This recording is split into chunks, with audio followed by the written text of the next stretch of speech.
So, I was looking through some of the questions that you guys had all the way back in week 1 of our series on Doubt It, and I realized that some of these questions seem to come from perspectives that might show we've got a different view of the world and a different way of interpreting the way we see things.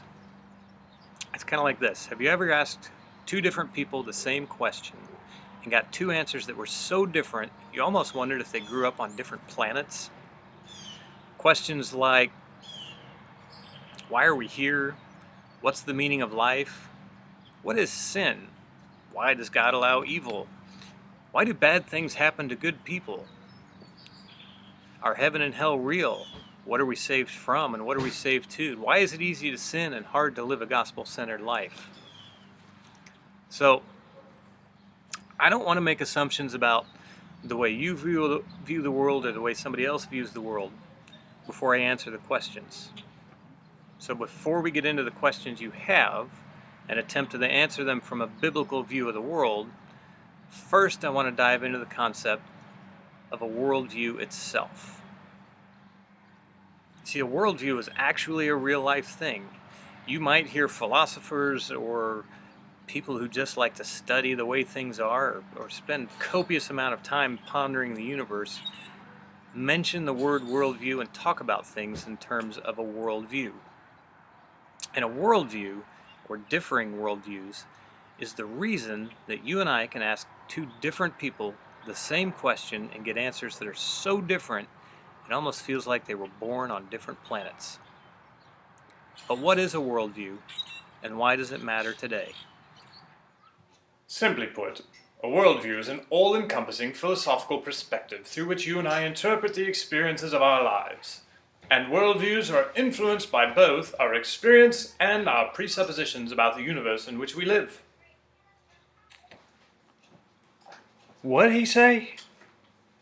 One day I was going to speak on the subject in Hong Kong, and as I stood up to speak, one of the lenses of my glasses fell off. I was to read a text, and there I was looking at a pair of glasses with one lens that worked and there was no lens on the other side, and everything was distorted, which was ironic because I was going to talk about a worldview in a sense as the lens through which you ultimately look at reality.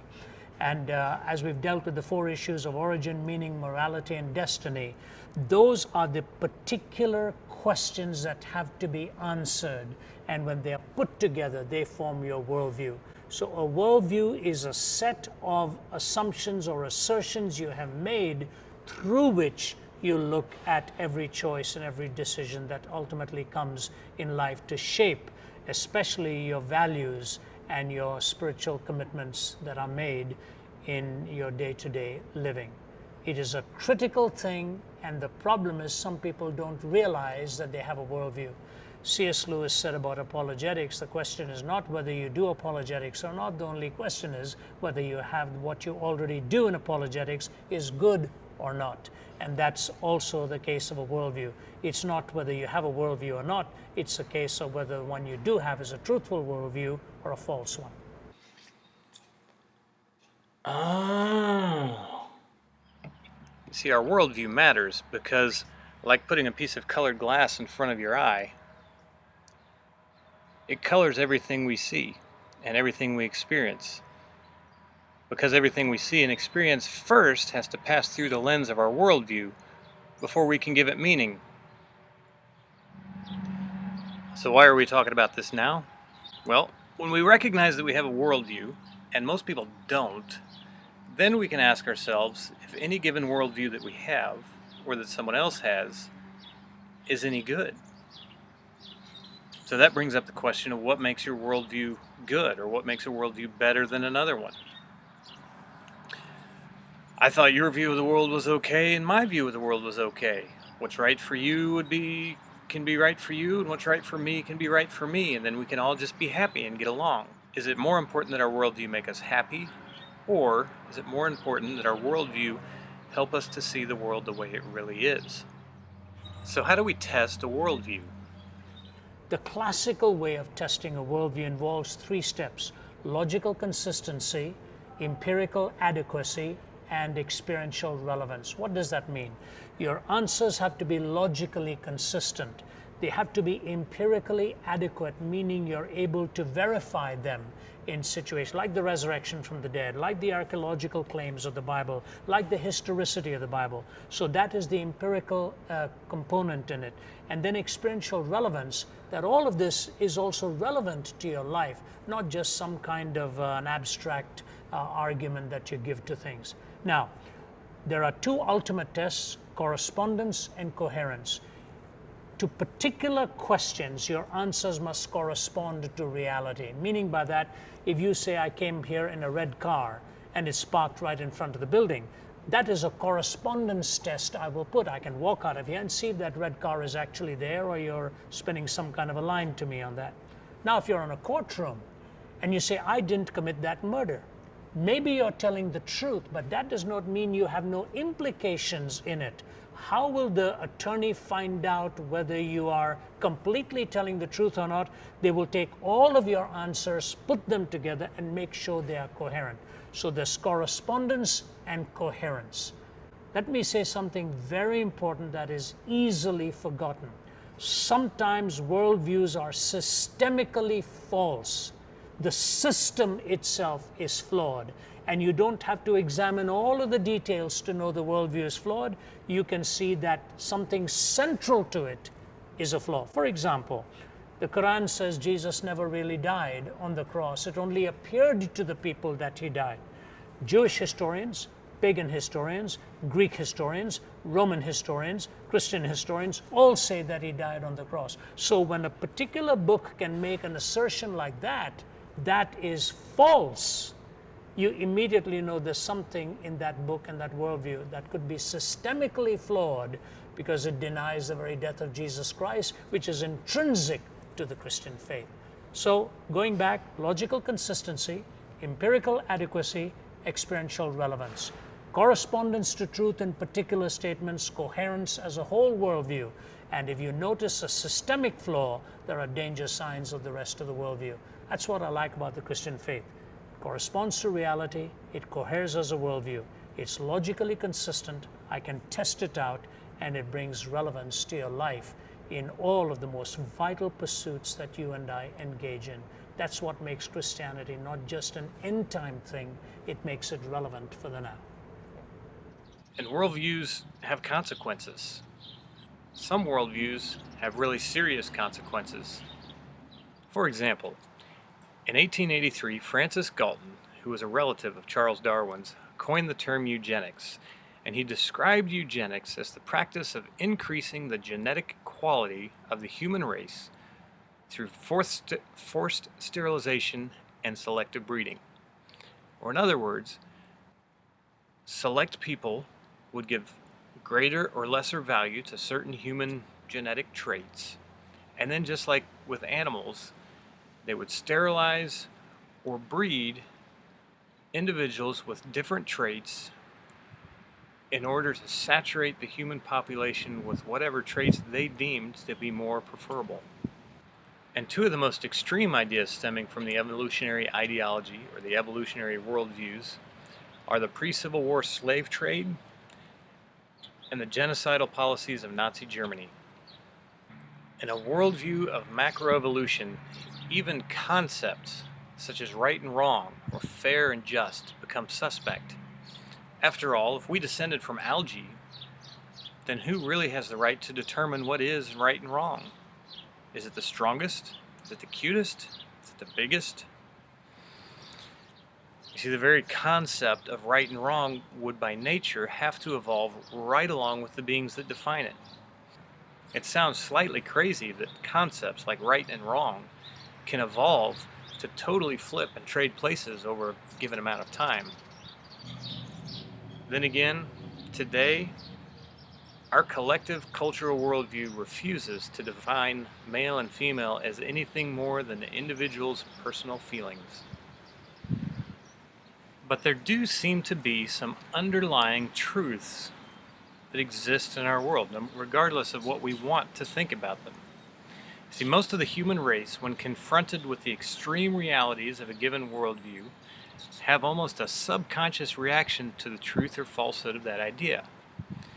We grieve the loss of friends and neighbors or relatives even if they were genetically inferior. Most of humanity is repulsed by the idea of genocide. And even the youngest children cry out, "Not fair, not fair," when somebody bigger or stronger than them takes what they have. There seems to be a truth underlying our very existence, and that contradicts an evolutionary worldview. Atheistic and secular humanist worldviews are founded on the premise that there's no God or no creator. This worldview tends to incorporate Darwin's theory of macroevolution and modern scientific discovery as the foundational evidence that there is no God. This cultural worldview then marches forward as if it's the only true authority on the nature of human existence, the only authority that's bounded in science and scientific observation. However, if we scientifically examine the universe all the way back to the beginning of time, this evolutionary worldview comes into a conflict with the very laws of physics and thermodynamics that are present in our universe. Everything can't spontaneously spring forth out of nothing. Order can't randomly evolve from chaos. The universe itself gives every indication that it does have a sudden and singular moment at the beginning of time. But that moment happening without an outside force that's greater than the universe is not consistent with the laws of science. So what does a biblical worldview say? Hi. Genesis chapter 1. In the beginning, God created the heavens and the earth. The earth was without form, and it was void. Darkness was over the face, and the Spirit of God was hovering over the face of the waters, and said, "Let there be light," and there was, and it was good. Verse 14. Then God says, "Let there be lights in the firmament of the heavens to divide day from night. Let the lights be a sign for the seasons, and for the days, and for the years. Let them be the lights of the firmament of the heaven to give light on the earth." God created the order of the universe. He created the systems and the timing of the universe, and he did it so that they would be like this cosmic scale clock. It all has a purpose, and it all has a purpose to glorify him. Verse 26. Then God says, "Let us make man in our image, according to our likeness. Let them have dominion over the fish of the sea, over the birds of the air, and over the cattle, over all the earth, and over all the creeping things that creep on the earth." So God created man in his own image. Male and female he created them, and then God blessed them, and said to them, "Be fruitful and multiply. Subdue the earth and have dominion over the fish of the sea, the birds of the air, and every living thing that moves on the earth." So right here, God identifies that mankind is created special, different than all the other beings, and we're created with a purpose. Skip to verse 31. God looks at his creation, he sees everything that he's made, and indeed it was good. So the evening and the morning of the sixth day, and creation's finished. Before the universe existed, God was there. God's moments of creation were neither random nor accidental. They have purpose. On each day of creation, God goes through and defines what's good. So if we compare these two worldviews, evolution and creation, the consequence of evolution is that nothing has purpose, nor can it have any more value or purpose than the species at the top of the food chain decides to give it. It simply can't. If all life sprang from a cosmic accident, no part of the accident can have any value. Right and wrong must be as random as the species that create the words right and wrong. One idea is as valueless as any other idea. What's right for you can be right for me. But now we ask, is this worldview consistent with the observations around it? Is there evidence of progressive mutations that bring one species to become another? Is there evidence of matter or energy ever being created from nothing? Is there evidence of mathematically definable systems deriving out of chaos, the way the universe is, the way the laws of physics work? It's been said that the probability of the universe organizing from random chance is just as possible as piling a bunch of metal on dynamite, blowing it up, and discovering it made a watch. And even that assumes that both dynamite and the metal existed before the explosion. So, while both of these worldviews believe that the universe began in a single moment in time, the biblical worldview of creation rests on the premise that a being capable of speaking the universe into existence existed first. That being built order into the universe and went further to create living beings within it. After that, he went even further and created a race of beings in a very special way. He modeled those beings after himself, with the purpose of governing over all of his creation in a manner that reflects his values and his purposes. And this worldview, the biblical Christian worldview, does not contradict observable science. In a creation worldview, the Creator defines right and wrong, moral and immoral, just and unjust, according to that Creator's designs and purposes. So from the biblical worldview of creation, we can begin to dive into the questions that you have about why and how and why should I and why shouldn't I.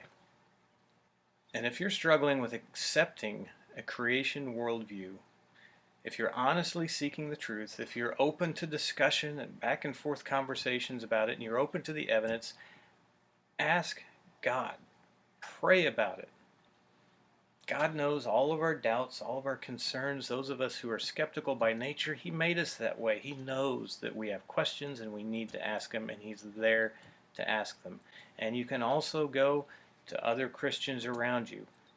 I struggled with worldviews for a long time in my life. I even tried to live with one foot in both worldviews. Let me tell you, that doesn't work. But that's why I keep bringing it up. The answers to your questions about why, how, why should I, why shouldn't I, what about this, what about that, they all lie in a biblical worldview that's based in the Genesis 1 explanation of why we're here. That there is a God. He did create everything. He did create you and I. He did have a purpose when He did it. And He has a purpose for us being here and a job for us to do. God created us with purpose and then chose to reveal that purpose to us through His Holy Spirit telling us and through His holy word recorded in our scriptures. So why didn't He just say that in the first place?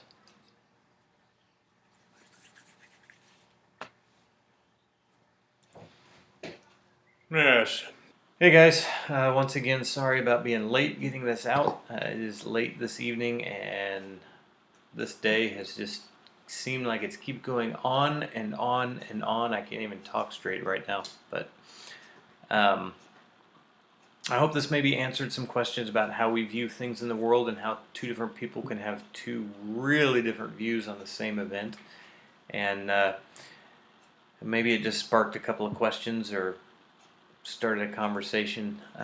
If you have any questions, fire them back at me, please. Would love the chance to answer those or just talk through them or work through them with you. In the meantime, let's pray and hope the week goes well. Father in heaven, we thank You that in these days of confusing times and just some really unusual and sometimes scary things going on, that we're thankful that You are there for us. You're there to hear our questions. You're there to reassure us. And You are there in control and watching over, and even when we may not be able to see what You're doing behind the scenes, we can know and we can trust and we can have faith that You are working through all of these things to do something good. Lord, I ask that You be with each of the students and each of the people who may be viewing this, and just help us to take this time to slow down, to seek Your voice, to seek Your will, to seek an understanding of what you have made each of us to do. I pray that you watch over all of our students and all of our ministry in this time while we're forced to be separate. And I pray that you use this time to spread your gospel, to spread your love, to spread your peace, to spread a knowledge of who you are throughout our community, throughout our country, and throughout this world. In the name of your Son, Jesus Christ. Amen.